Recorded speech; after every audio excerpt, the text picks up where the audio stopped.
નમસ્કાર દોસ્તો, મધ્યરાત્રિની મુસાફરી, હરિદ્વાર એક્સપ્રેસની એ અજાણી ઘટના. અમદાવાદ રેલવે સ્ટેશન પર ભારે ભીડ હતી.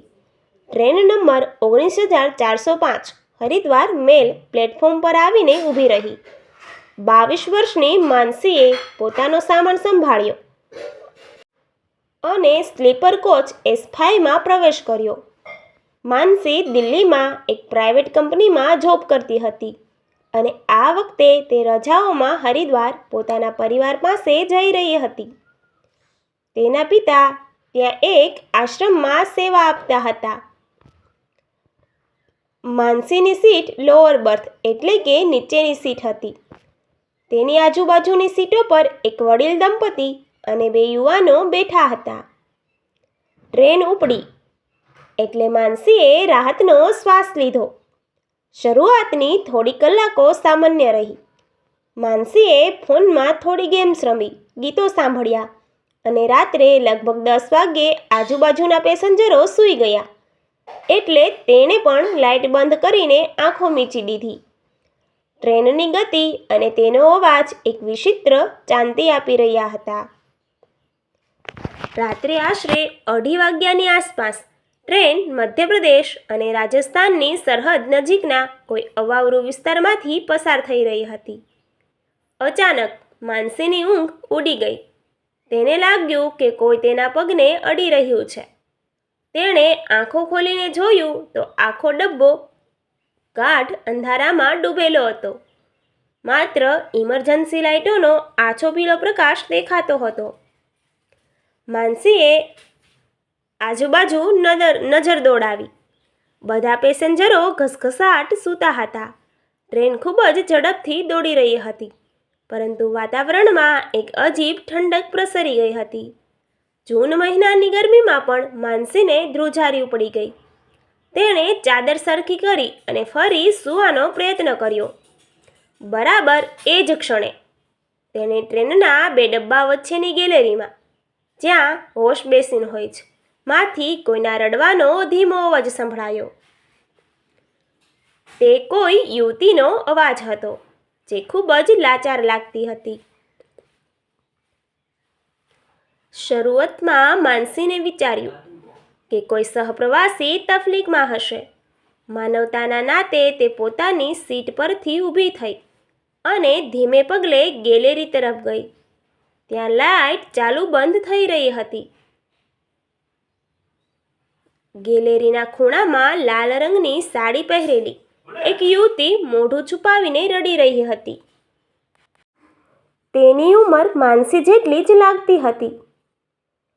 માનસીએ તેની નજીક જઈને ખંભા પર હાથ મૂક્યો અને પૂછ્યું, "અરે, શું થયું? તમે કેમ રડો છો? તમારી તબિયત તો ઠીક છે ને?" એ યુવતીએ ધીમેથી પોતાનું મોઢું ઊંચું કર્યું. તેનો ચહેરો ખૂબ જ ફિક્કો અને આંખો લાલચોળ હતી. તેણે ધ્રુજતા અવાજે કહ્યું, મારો બધો સામાન અને મારી ટિકિટ કોઈએ ચોરી લીધા છે. મારે હરિદ્વાર પહોંચવું ખૂબ જરૂરી છે. મારા પિતા હોસ્પિટલમાં છે. જો હું સમયસર નહીં પહોંચું તો..." એટલું કહીને તે ફરી રડવા લાગી.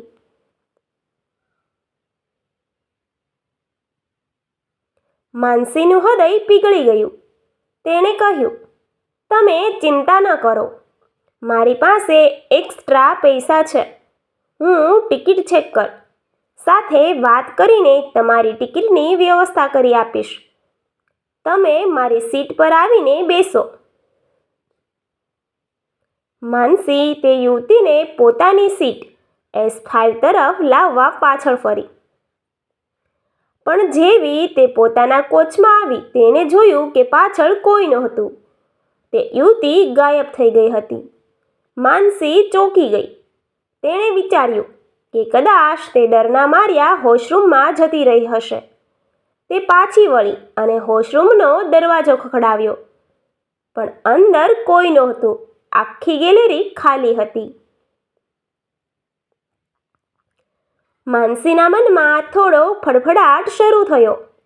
તે પોતાની સીટ પર પાછી આવીને બેસી ગઈ. બરાબર અડધા કલાક પછી ટ્રેન એક નાના રેલવે સ્ટેશન પર ધીમી પડી અને ઊભી રહી. એ સમયે ટ્રેનના ડબ્બામાં ટીટીઈ એટલે કે ટિકિટ ચેકર રાઉન્ડ મારવા આવ્યા. માનસીએ તરત જ ઊભા થઈને ટીટીઈને રોક્યા. માનસીએ કહ્યું, સર, આ કોચની બહાર એક યુવતી લાલ સાડીમાં રડી રહી હતી. તે કહેતી હતી કે તેની ટિકિટ અને સામાન ચોરાઈ ગયા છે. તે અચાનક ક્યાંક જતી રહી. પ્લીઝ તમે તેને શોધો. તે બહુ મુશ્કેલીમાં છે. ટીટીએ માનસી સામે આશ્ચર્યથી જોયું. તેની બાજુમાં સૂતેલા વડીલ પણ જાગી ગયા હતા. ટીટીઈએ ગંભીર થઈને પૂછ્યું, બેટા, તે કયા કલરની સાડી કીધી? લાલ રંગની. અને તે હરિદ્વાર જવા નીકળી છે એવું કીધું? માનસીએ હા પાડી.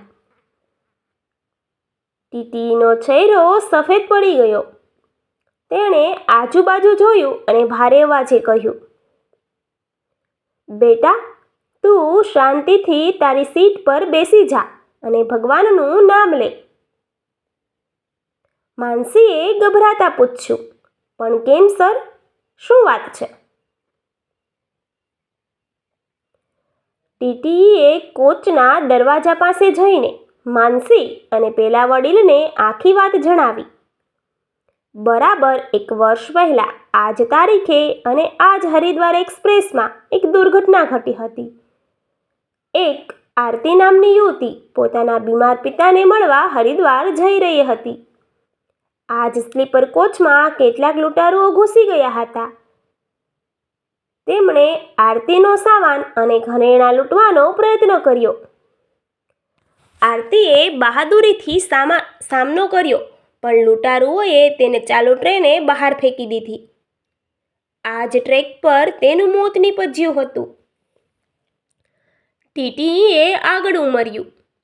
ત્યાર પછી દર વર્ષે આજ રાત્રે આ ચોક્કસ વિસ્તારમાંથી જ્યારે ટ્રેન પસાર થાય છે ત્યારે કોઈકને કોઈક મુસાફરને લાલ સાડીવાળી છોકરી દેખાય છે. તે કોઈને નુકસાન નથી પહોંચાડતી, બસ પોતાની લાચારી વ્યક્ત કરે છે. આ સાંભળીને માનસીના પગ નીચેથી જમીન સરકી ગઈ. તેનો અર્થ એ છે કે જેની સાથે વાત કરી રહી હતી તે કોઈ જીવતી યુવતી નહોતી, પણ એક આત્મા હતો. માનસી આખી રાત સૂઈ ન શકી. તે મનમાં ને મનમાં હનુમાન ચાલીસાના પાઠ કરતી રહી. સવારે જ્યારે સૂર્યના કિરણો ટ્રેનની બારીમાંથી અંદર આવ્યા ત્યારે માનસીના મનમાંથી ડર ઓછો થયો. ટ્રેન ઉત્તરાખંડની સરહદમાં પ્રવેશી ચૂકી હતી. આજુબાજુ લીલાછમ પહાડો અને ગંગા નદીના દર્શન થવા લાગ્યા હતા. મન પવિત્રતાથી ભરાઈ ગયું. બપોરે 12 વાગ્યે ટ્રેન હરિદ્વાર સ્ટેશન પર પહોંચી. પ્લેટફોર્મ પર માનસીના પિતા તેને લેવા આવ્યા હતા. માનસી દોડીને તેમને ભેટી પડી અને રડી પડી. તેના પિતાએ પૂછ્યું, શું થયું બેટા? સફર બરાબર રહી ને? માનસીએ ટ્રેનમાં બનેલી આખી ઘટના વિગતવાર કહી. તેના પિતા હરિદ્વારના આશ્રમમાં રહેતા હોવાથી આધ્યાત્મિક વાતો સારી રીતે સમજતા હતા. તેમણે માનસીની પીઠ થાબડી અને કહ્યું, બેટા, ડરવાની જરૂર નથી. તે આત્મા તારી પાસે મદદ માંગવા આવી હતી, કારણ કે તારું હૃદય સાફ છે. આજે જ આપણે હરકી પોળી એટલે કે ગંગા ઘાટ પર જઈશું અને અજાણી દીકરીની આત્માની શાંતિ માટે દીવો પ્રગટાવીને પ્રાર્થના કરીશું. એ જ સાંજે માનસી અને તેના પિતાએ ગંગા આરતી વખતે એક નાની દીવડી ગંગાજીના વહેતા પ્રવાહમાં વહાવી અને એ ભટકતી આત્માને મોક્ષ મળે તેવી પ્રાર્થના કરી. અચાનક માનસીને ગંગાની ઠંડી લહેરો વચ્ચે એક આભાસ થયો. કે પેલી યુવતી હવામાં સ્મિત કરી રહી છે અને તેને ધન્યવાદ કહી રહી છે. તે રાત પછી માનસીના મનમાંથી ભૂત પ્રેતનો ડર કાયમ માટે નીકળી ગયો, કારણ કે તે સમજી ગઈ હતી કે ક્યારેક અધૂરી ઈચ્છાઓ માણસને ભટકાવે છે અને નફરત કરતાં કરુણા વધુ શક્તિશાળી હોય છે. Thank you.